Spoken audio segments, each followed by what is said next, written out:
आज हम एक बहुत इंपॉर्टेंट टॉपिक पे बात करेंगे। What is loss of lumbar lordosis या फिर लंबर लॉर्डोसिस के लॉस का क्या मतलब होता है।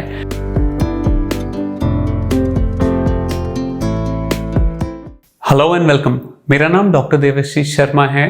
मैं एक रीढ़ की हड्डी का विशेषज्ञ हूं और आज हम एक बहुत इंपॉर्टेंट टॉपिक पे बात करेंगे। What is loss of lumbar lordosis या फिर लंबर लॉर्डोसिस के लॉस का क्या मतलब होता है।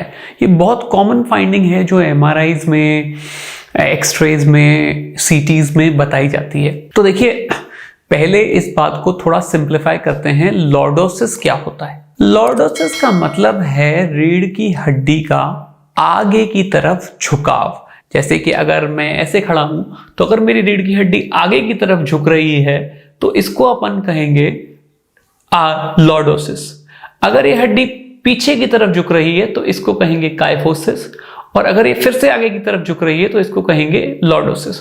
तो हमारी जो सर्वाइकल स्पाइन होती है उसमें नॉर्मल रूप्स में लॉर्डोसिस होती है। जो हमारी थोरेसिक स्पाइन या छाती की स्पाइन होती है उसमें नॉर्मल रूप में काइफोसिस होती है या फिर पीछे की तरफ झुकाव होता है। और जो हमारी लंबर स्पाइन या कमर की रीढ़ की हड्डी होती है उसमें नॉर्मल रूप में लॉर्डोसिस होती है या फिर आगे की तरफ झुकाव होता है। अब लॉस ऑफ लंबर लॉर्डोसिस, तो यदि किसी इंसान में रीढ़ की हड्डी का जो नॉर्मल कर्वेचर होता है लंबर स्पाइन का, या जो झुकाव होता है नॉर्मल, वो हट जाए और मरीज की रीढ़ की हड्डी सीधी दिखाई देने लगे, इस केस को कहेंगे लॉस ऑफ लंबर लॉर्डोसिस। माने जो नॉर्मल कर्व था स्पाइन का ऐसा, वो सीधा हो गया है। आप जैसे एक डायग्राम में इस चीज को देख सकते हैं कि इसको लॉस ऑफ लंबर लॉर्डोसिस कहा जाता है। अब ये कब हो सकता है?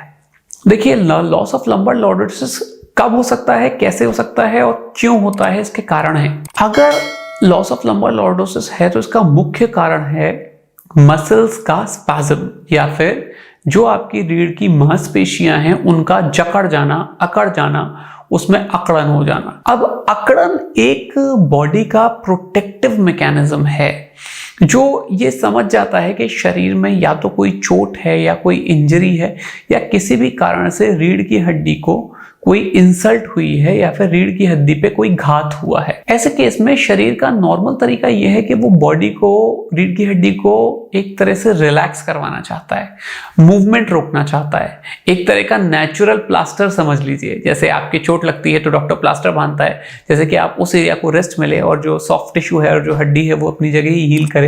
ऐसे स्पाइन में, क्योंकि बॉडी का ये मैकेनिज्म है कि उसके आसपास जो मसल लगी होती हैं उनको शरीर टाइट कर देता है, और टाइट करने की वजह से जो नेचुरल कर्व होता है स्पाइन का वो खत्म हो जाता है, और इसी को लॉस ऑफ लंबर लॉर्डोसिस कहते हैं। अब ये किन किन कारणों में हो सकता है? यदि किसी इंसान को स्लिप डिस्क हो गया हो, ऐसे केस में रीढ़ की हड्डी को पता चल जाएगा कि कोई इंजरी हुई है और ब्रेन जो लंबर मसल्स हैं उसको स्पैज्म में ले जाएगा। कोई चोट लगने की वजह से भी ऐसा हो सकता है कि बॉडी अपनी मसल्स को टाइट कर ले और हीलिंग में एड करने की कोशिश करे।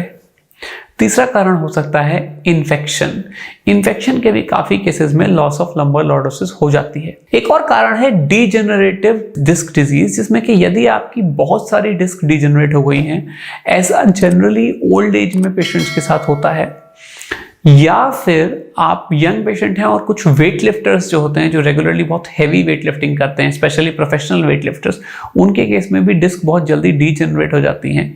तो ऐसे केसेस में भी जो नॉर्मल डिस्क की एनाटमी होती है वो डिस्टर्ब होने के कारण वो एक फ्लैट बेड की तरह बिहेव करती हैं, और ऐसे केस में भी लॉस ऑफ लंबर लॉर्डोसिस दिखाई देता है।